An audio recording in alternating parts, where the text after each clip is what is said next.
Hello, welcome to Sohoji study. আমি Jasim sir. আজকে তোমাদেরকে যে ক্লাসটা করাবো সেটা হচ্ছে প্রাইমারি টেটের ম্যাথ, এবং তোমাদের পরীক্ষা খুব কাছে চলে এসছে। ঠিক আছে, আমরা কিছু আজকে পেডাগগি পোর্শন থেকে, ম্যাথের পেডাগগি পোর্শন থেকে আমরা কিন্তু ক্লাস করব।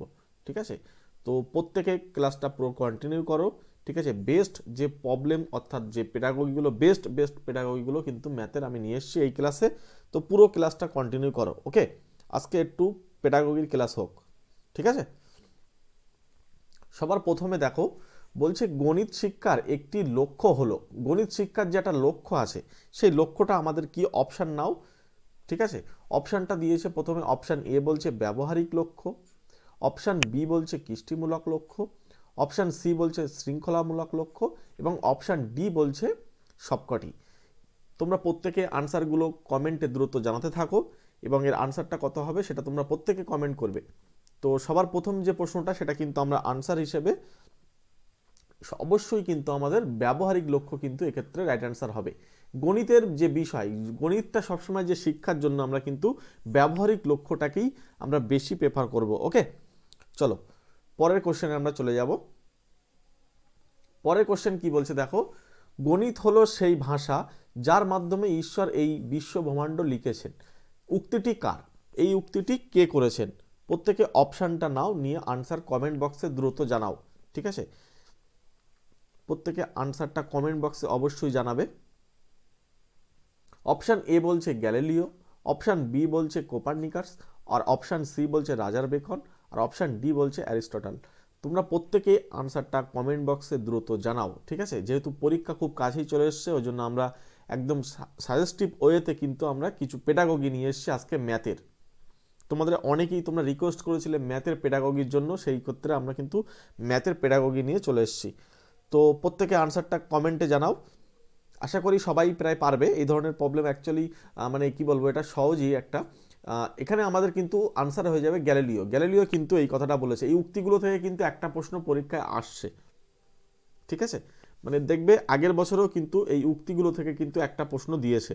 সুতরাং এই উক্তিগুলো যদি তুমি জেনে যাও, অন্ততপক্ষে এক তো তুমি পেয়ে যাবে। ঠিক আছে, আমি দরকার হয় তোমাদেরকে পরে একদিন একটা চার্টে একটা উক্তিগুলো সব এক জায়গায় নিয়ে এসে বলে দেবো। ঠিক আছে, চলো পরের কোশ্চেনে চলে যাব আমরা। পরের কোশ্চেন কি বলছে দেখো, এখানেও নিয়ে এসছি আমি যে উক্তিগুলো, সেগুলো সব পরপর আছে কিছুটা। প্রয়োজনীয় সিদ্ধান্তে উপনীত হওয়ার জন্য সাহায্যকারী বিজ্ঞান হলো গণিত। উক্তিটি কার? প্রয়োজনীয় সিদ্ধান্তে উপনীত হওয়ার জন্য সাহায্যকারী বিজ্ঞান হলো গণিত। এই উক্তিটি কে করেছেন? প্রত্যেকে আনসার কমেন্ট বক্সে অবশ্যই জানাও। খুব দ্রুত আনসার কমেন্ট করো। অপশান এ বলছে অ্যারিস্টটল, অপশান বি বলছে হকবেন, অপশান সি বলছে বেকন, আর অপশান ডি বলছে বেঞ্জামিন পিয়ার্স। প্রত্যেকে আনসার কমেন্টে জানাও।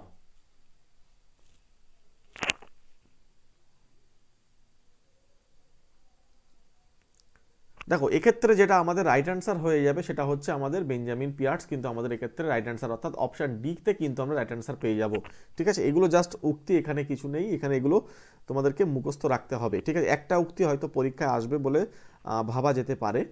চলো পরের কোশ্চেনে আমরা চলে যাব।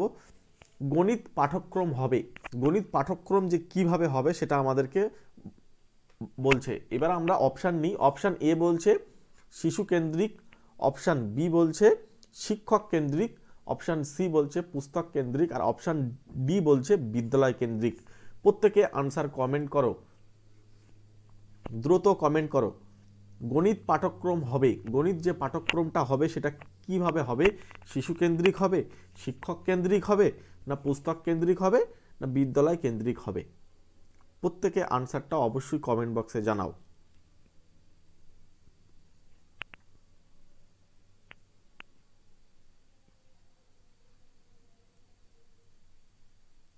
দেখো, এক্ষেত্রে যেহেতু গণিত পাঠ্যক্রম, গণিতের যে পাঠ্যক্রমটা হবে সেটা অবশ্যই কিন্তু আমাদের হয়ে যাবে শিশু কেন্দ্রিক, কিন্তু রাইট অ্যান্সার। অবশ্যই কিন্তু মনে রাখবে, পাঠ্যক্রমের বিষয় যখনই বলবে তখন কিন্তু আমাদের শিশু কেন্দ্রিক বিষয়টা কিন্তু চলে আসবে। ঠিক আছে, তাহলে এক্ষেত্রে অপশান এ কিন্তু আমাদের রাইট অ্যান্সার। পরের কোশ্চেনে চলে আসবো। গণিত হলো সভ্যতার দর্পণ। উক্তিটি কার? খুব গুরুত্বপূর্ণ প্রশ্ন এটা, যদিও এটা আগের বছর এসেছিল, তবু তোমাদেরকে আমি রেখেছি যাতে তোমাদের কনফিউশন না পড়ে। দেখো, গণিত হলো সভ্যতার দর্পণ, এই উক্তিটি কে করেছিলেন?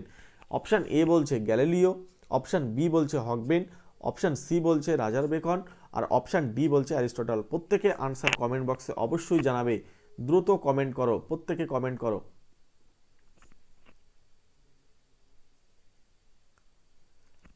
দেখো, গণিত হলো সভ্যতার দর্পণ উক্তিটি কে করেছিলেন? উক্তিটি কিন্তু করেছিলেন আমাদের হকবেন, অর্থাৎ অপশান বি কিন্তু আমরা এক্ষেত্রে রাইট অ্যান্সার পেয়ে যাব। অপশান বিতে হচ্ছে আমাদের রাইট অ্যান্সার। ওকে, চলো পরের প্রশ্নে চলে যাব।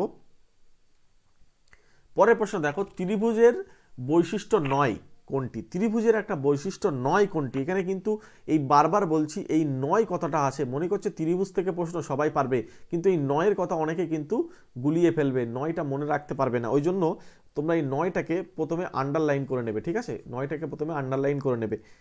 চলো অপশান নাও, প্রত্যেকে আনসার কমেন্ট বক্সে দ্রুত জানাও। অপশান এ বলছে তিনটি কোণের সমষ্টি 180 ডিগ্রি, এটা একটা ত্রিভুজের অবশ্যই বৈশিষ্ট্য। বলছে বাহুগুলির মিলিত বিন্দুকে কৌণিক বিন্দু বলে, ঠিক আছে? একটা ত্রিভুজ, এখানে আমি যদি ত্রিভুজ তোমাদের দিয়ে ছবি দিয়ে দিই, তারপরটা বলছে দেখো তিনটি অধিক রেখা দ্বারা সীমাবদ্ধ। অপশান ডি বলছে তিনটি শীর্ষবিন্দু থাকবে। তোমরা প্রত্যেকে আনসারটা কমেন্ট বক্সে দ্রুত জানাও, আমি তোমাদেরকে উত্তরটা বলে দেবো, তোমরা মিলিয়ে নেবে। প্রত্যেকে আনসারটা কমেন্ট বক্সে দ্রুত জানাও। একটা ত্রিভুজ, এই ত্রিভুজের তিনটি বাহু থাকে, হ্যাঁ কি না? এবং তিনটি বাহু অবশ্যই ত্রিভুজ হওয়ার সত্ত্ব তাদেরকে মানতে হয়, ছোট দুটো বাহুর যোগফল বড় বাহু থেকে বড় হতে হয়, এবং ত্রিভুজের তিনটি কোণের যে সমষ্টি আসে সেই সমষ্টিও কিন্তু 180 ডিগ্রি হয়। ওকে, আর কি সত্য আছে? আর সত্য হচ্ছে তারা সীমাবদ্ধ হতে হবে। একটা ত্রিভুজ যদি আমি তিনটে বাহু টানি, তিনটে বাহু যদি আমি এইভাবে টানি, দেখো তিনটে বাহু কিন্তু টানলাম, কিন্তু প্রত্যেকে সীমাবদ্ধ হলো না, অর্থাৎ একটা জায়গায় কিন্তু সীমাবদ্ধ হতে হবে, এই কথাটা খেয়াল রাখবে। তো ত্রিভুজের যে বৈশিষ্ট্য নয়, যেহেতু আমাদের প্রথম অপশানে যেটা এ বলেছে ত্রিভুজের তিনটি কোণের সমষ্টি বলছে 180 ডিগ্রি, তাহলে এটা তো অবশ্যই আমাদের একটা বৈশিষ্ট্যের মধ্যে পড়ে, হ্যাঁ কি না? বলছে বাহুগুলির মিলিত বিন্দুকে কৌণিক বিন্দু বলে, অর্থাৎ বাহুগুলো দেখো এই একটা জায়গায় বাহুগুলো মিলিত হয়েছে, এই একটা জায়গায় মিলিত হয়েছে, এই একটা জায়গায় মিলিত হয়েছে। আমি তোমাদেরকে একটা কথা বলি, পেডাগোগি পোর্শন থেকে উত্তর করার জন্য প্রশ্নটাকে ভালো করে পড়তে হবে, ঠিক আছে? এবং তোমাকে অপশান এলিমিনেট করা শিখতে হবে, অপশানগুলোকে বাদ দিতে হবে, দিয়ে কিন্তু উত্তরে পৌঁছাতে হবে, তাহলে দেখবে উত্তরটা খুব সহজে দিতে পারবে। তাহলে আমরা এখানে প্রথম যেটা আছে, আমরা জানি উত্তর কোনটা, কিন্তু তবু এটাকে জাস্ট খুঁটিয়ে খুঁটিয়ে পড়া, ঠিক আছে? তিনটি কোণের সমষ্টি 180 ডিগ্রি, তাহলে অপশান এ আমাদের ঠিক হলো। বাহুগুলির মিলিত বিন্দুকে, বাহুগুলির যে মিলিত বিন্দু সেটাকে আমরা কৌণিক বিন্দু বলি। অবশ্যই এখানে দেখো যে মিলিত যে জায়গাগুলো আছে এটা হচ্ছে একটা কৌণিক বিন্দু, অর্থাৎ বি অপশান কিন্তু ঠিক। এবার এখানে অপশান সিতে বলছে তিনের অধিক, এই অধিক কথা কেন বললো? রেখা দ্বারা সীমাবদ্ধ, এখানে এই অধিক না থাকলে কিন্তু এটাও ঠিক ছিল। সুতরাং আমরা যেহেতু প্রশ্নে আমাদের নেগেটিভ আনসার চাচ্ছে, যার জন্য কিন্তু আমরা অপশান সিতে কিন্তু রাইট অ্যান্সার বলবো, অর্থাৎ অপশান সি কিন্তু আমাদের এক্ষেত্রে রাইট অ্যান্সার। এবং ত্রিভুজের তিনটি শীর্ষবিন্দু থাকে, এটাও কিন্তু আমাদের ঠিক। সুতরাং অ্যাকচুয়ালি ত্রিভুজের বৈশিষ্ট্য নয় হিসেবে ধরলে আমাদের কিন্তু সি রাইট অ্যান্সার। ওকে, চলো নেক্সট, তাহলে এটা অপশান সিতে রাইট অ্যান্সার পাচ্ছি। পরের কোশ্চেনে চলে যাব। প্রত্যেকে তোমরা চ্যানেলে যারা নতুন তারা অবশ্যই সাবস্ক্রাইব করে নাও, ঠিক আছে? আমাদের প্রতিনিয়ত ক্লাস পাওয়ার জন্য। শুধু আমরা প্রাইমারি টেটের ক্লাস করব না, এরপরে আমাদের ক্লার্কের, ডব্লিউবিপি, তারপরে হচ্ছে তোমার ফুড এসআই, এই ধরনের যত সামনে পরীক্ষা আসবে প্রত্যেকটা পরীক্ষার জন্য ম্যাথ নিয়ে কিন্তু আমরা প্রতিনিয়ত চ্যানেলে ক্লাস নিতে থাকবো। তোমরা তার জন্য চ্যানেলের সঙ্গে জুড়ে যাও, চ্যানেলটাকে সাবস্ক্রাইব করে নাও, ঠিক আছে?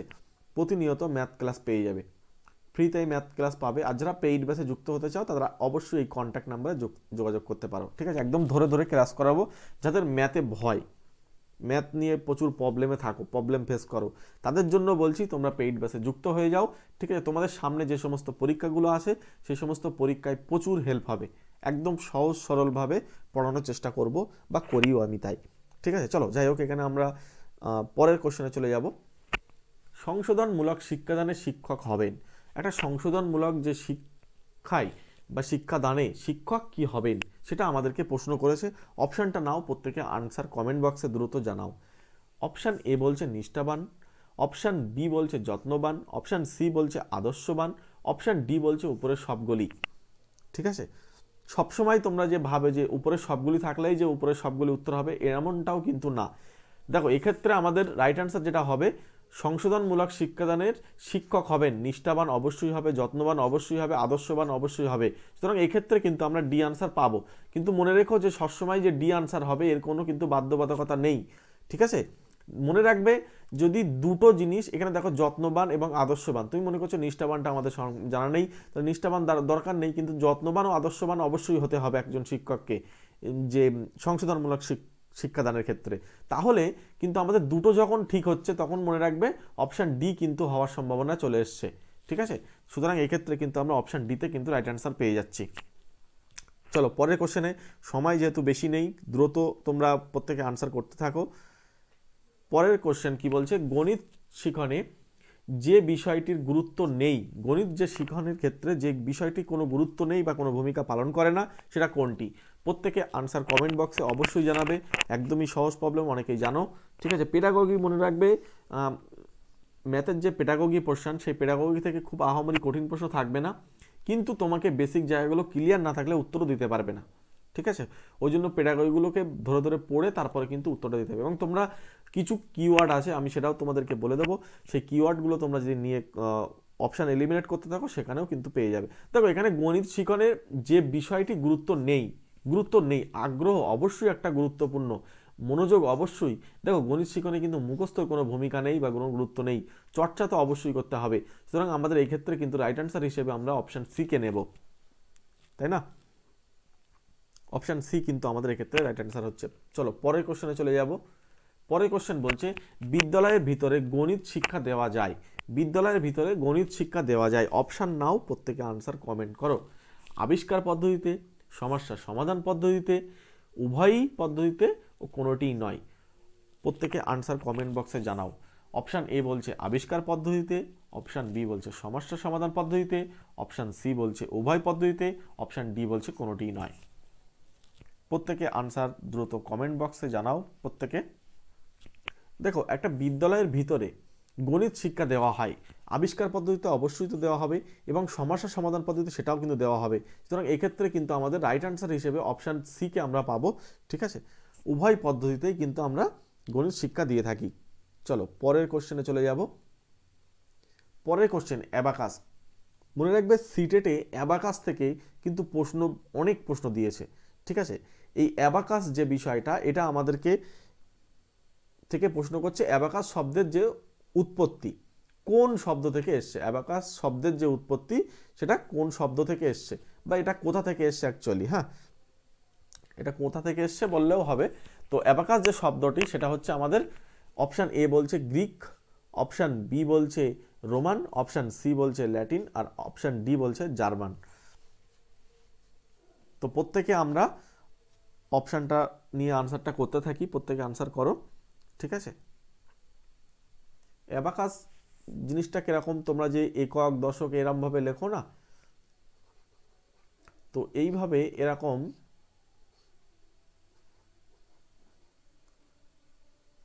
এরকম দেখতে, ঠিক আছে, এরকম টাইপের দেখতে। যখন এখানে 10-এর বেশি হয়ে যায় এখান থেকে এপাশে চলে আসে। এবং এর সঙ্গে এই অ্যাবাকাস নিয়ে না মানে তোমাদের আমি দরকার হয় একটা ছোট্ট একটা ক্লাসে, আমি আবার পরের দিনকে ক্লাসে তোমাদের এই অ্যাবাকাসের ছবি দিয়ে আমি তোমাদের আরো ভালো করে তোমাদের দরকার হয় বুঝিয়ে দেবো। এখন তোমরা এটাকে জাস্ট আনসার করো যে অ্যাবাকাস শব্দের উৎপত্তি কোথায়। অ্যাবাকাস শব্দের উৎপত্তি হয়েছে কোথা থেকে, গ্রিক থেকে, ঠিক আছে। এখানে কিন্তু আমাদের রাইট আনসার হিসেবে আমরা অপশান এ কে পাবো, গ্রিক থেকে, ঠিক আছে। চলো পরের কোশ্চেনে চলে যাব। পাঠ পরিকল্পনার কেন্দ্রবিন্দু হলো, পাঠ যে পরিকল্পনা তার যে কেন্দ্রবিন্দু। মনে রাখবে আগের যে প্রশ্নটা ছিল সেটা কিন্তু আলাদা, এখানে কিন্তু বলছে পাঠ পরিকল্পনা, এই পরিকল্পনার কথা কিন্তু বলেছে। কেন্দ্রবিন্দু হলো কে, অপশান নাও। অপশান এ বলছে শিক্ষার্থী, অপশান বি বলছে শিক্ষক, অপশান সি বলছে বিদ্যালয়, অপশান ডি বলছে পিতামাতা। প্রত্যেকে আনসার কমেন্ট বক্সে জানাও, ঠিক আছে। পাঠ পরিকল্পনার কেন্দ্রবিন্দু হলো, পাঠ পরিকল্পনার কেন্দ্রবিন্দু শিক্ষার্থী, শিক্ষক, বিদ্যালয়, পিতামাতা।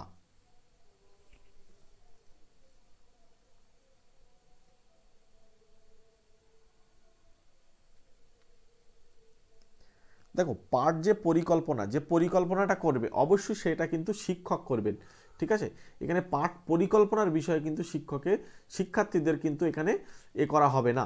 পাঠ যেহেতু পরিকল্পনা করবে অবশ্যই কিন্তু সেটা শিক্ষক করবেন, অর্থাৎ এখানে কিন্তু আমাদের যে কেন্দ্রবিন্দুতে কিন্তু অবশ্যই কিন্তু শিক্ষক থাকবেন, ঠিক আছে, এটা কিন্তু খেয়াল রাখবে। চলো পরের কোশ্চেনে আমরা চলে যাব, এবং তোমরা ক্লাসটাতে একটা লাইক করে দাও এক্ষুনি, ঠিক আছে। প্রতিনিয়ত আমাদের ক্লাস পাবে, তোমরা একটা লাইক করে দাও, ওকে। চলো পরের কোশ্চেন বলছে শূন্য সহ সকল ধনাত্মক সংখ্যাকে কি বলা হয়? শূন্য সহ সকল ধনাত্মক সংখ্যা, মনে করো 1 2 3 4 এইভাবে পরপর চলবে, ঠিক আছে, এইভাবে চলবে ইনফাইনাইট পর্যন্ত। তো এর সঙ্গে জাস্ট একটা শূন্যকে যোগ করা হবে, মানে শূন্যকে জুড়ে দেওয়া হবে। তো এই যে সংখ্যাটা, এই সংখ্যাকে কি সংখ্যা বলা হবে বা কি সংখ্যা বলা হয়? শূন্য সহ সকল সংখ্যাকে কি সংখ্যা বলা হয়? ধনাত্মক সংখ্যা, অমূলদ সংখ্যা, মূলদ সংখ্যা, অখণ্ড সংখ্যা। প্রত্যেকে আনসার কমেন্ট বক্সে জানাও, ঠিক আছে। দেখো এখানে একটা জিনিস খেয়াল রাখবে, শূন্য সহ সকল ধনাত্মক সংখ্যাকে, ঠিক আছে, শূন্য সহ সকল ধনাত্মক সংখ্যাকে আমরা কি বলবো?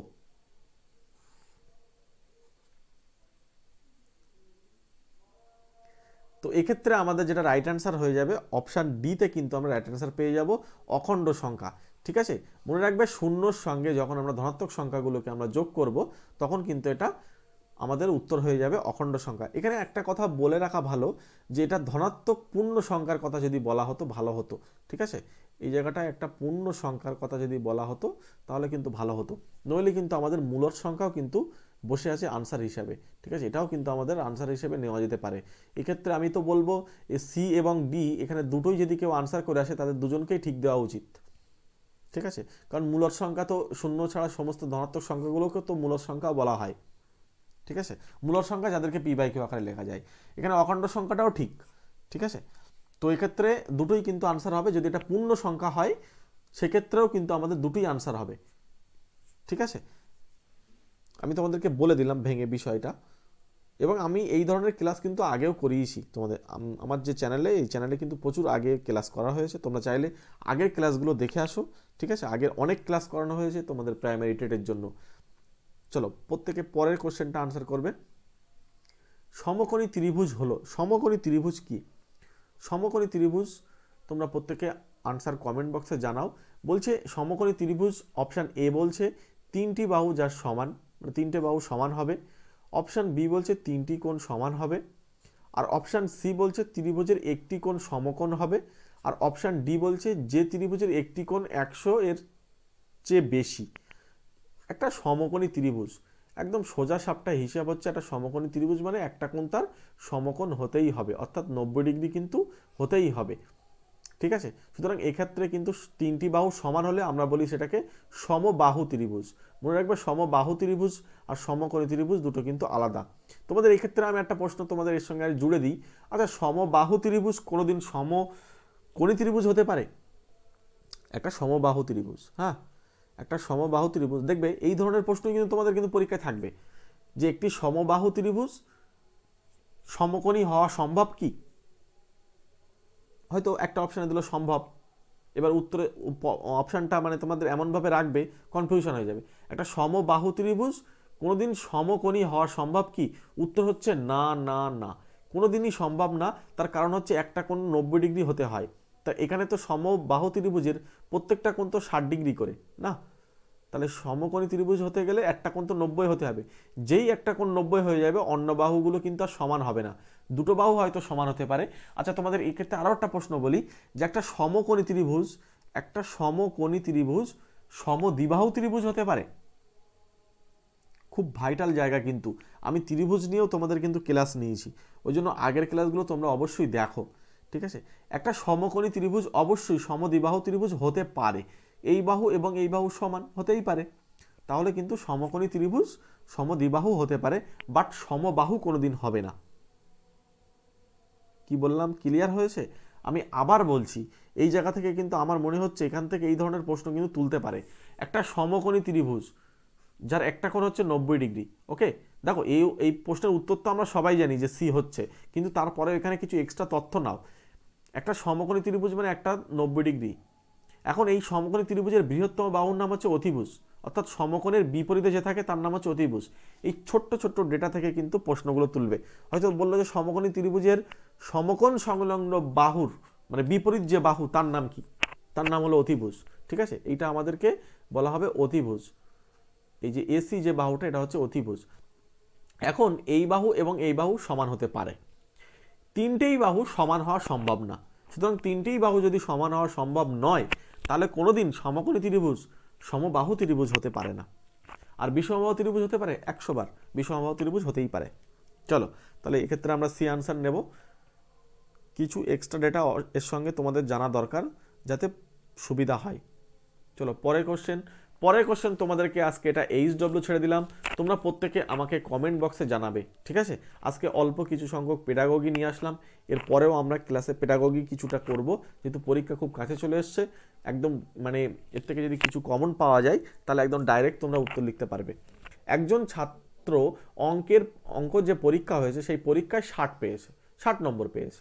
ঠিক আছে, একে কি বলা হবে? অপশান এ বলছে মূল্যায়ন বলা হবে, অপশান বি বলছে পরিমাণ বলা হবে, অপশান সি বলছে অ্যাসেসমেন্ট বলা হবে, আর অপশান ডি বলছে পরীক্ষা বলা হবে। একজন ছাত্র অঙ্কের পরীক্ষায় কি করেছে? 60 নাম্বার পেয়েছে, একে কি বলা হবে? অপশান এ মূল্যায়ন, অপশান বি বলছে পরিমাপ, অপশান সি বলছে অ্যাসেসমেন্ট, আর অপশান ডি বলছে পরীক্ষা। তোমরা প্রত্যেকে এটা আমাকে অবশ্যই কমেন্ট বক্সে জানাবে। ওকে, তোমরা প্রত্যেকে আমাকে এটা কমেন্ট করবে, তোমাদের কমেন্ট খুবই জরুরি। এবং তোমরা আমাকে একটু জানাও যে ক্লাস কেমন লাগছে। ঠিক আছে, যেহেতু আমি ন্যাচারালি ম্যাথের ক্লাস করাই, তো তারপরে তোমাদের ডিমান্ড অনুযায়ী পেডাগোগিরও ক্লাস কিছু নিয়ে আসছি এই কদিনে, যে কদিন সময় পাবো। তো তার জন্য যদি তোমরা যদি বলো যে পেডাগোগি কিছু ক্লাস করে দিতে দ্রুত এই কটা দিনের, তো সেটা যদি তোমরা চাও তাহলে আমি ম্যাথের ক্লাসের সঙ্গে সঙ্গে পেডাগোগি কিছু করাবো। তোমরা তার জন্য তো অবশ্যই কমেন্ট বক্সে জানাও। আর তোমাদের এর সঙ্গে আরও একটা কথা বলি, আমাদের যে মক টেস্ট ফ্রিতে নেওয়া হয়েছিল যে 150 নাম্বার, ঠিক আছে, ওটা জাস্ট আমরা ডেটটা এক্সটেনশন করে দিচ্ছি। তোমরা পরীক্ষার যে দিন অর্থাৎ এখানে 23 তারিখ পর্যন্ত তোমরা মক টেস্টটা দিতে পারবে। ঠিক আছে, আমরা ডেটটা এক্সটেনশন করে দিলাম, বাড়িয়ে দিলাম। তোমরা চাইলে এখনও মক টেস্টটা দিতে পারো, তবে ওয়ান টাইম একবারই দিতে হবে। ঠিক আছে, একবারই দিতে পারবে। তোমরা কিভাবে দিতে পারবে তার জন্য কিন্তু আমি অবশ্যই একটা ভিডিওর মাধ্যমে তোমাদেরকে বলে দিয়েছি। দেখবে ফ্রি মক টেস্ট বলে লেখা আছে, সেখানে চলে যাও, সেখান থেকে একবার দেখে নাও, দেখে নেওয়ার পরে মক টেস্টটা অ্যাটেন্ড করো। ওকে, চলো আজকে তাহলে এখানেই। এরপরে ফ্রি মক টেস্ট আবার সামনে যখন আগামী বছর পরীক্ষা হবে তখন আবার দেখা যাবে। তো এই বছর আর নেওয়া সম্ভব হচ্ছে না। এই মক টেস্টটাই তোমরা যারা দিতে পারোনি অনেকে, তারা কমপ্লিট করবে। ঠিক আছে, এবং তোমরা চ্যানেলে যারা নতুন অবশ্যই সাবস্ক্রাইব করে নাও। এরপরে আমরা আপার প্রাইমারি টেটের ক্লাস করাবো। ঠিক আছে, এবং পিএসসির যে ক্লার্কশিপ, ফুড এসআই, ঠিক আছে, সামনে আগামী দিনে যে সমস্ত পরীক্ষাগুলো আসবে, ডব্লিউবিপি, প্রত্যেকটা পার্টের কিন্তু ম্যাথ আমরা এই চ্যানেলে ক্লাস করাতে থাকবো। চলো, প্রত্যেককে থ্যাংক ইউ জানালাম আমার পক্ষ থেকে। প্রত্যেকে ভালো থেকো, সুস্থ থেকো।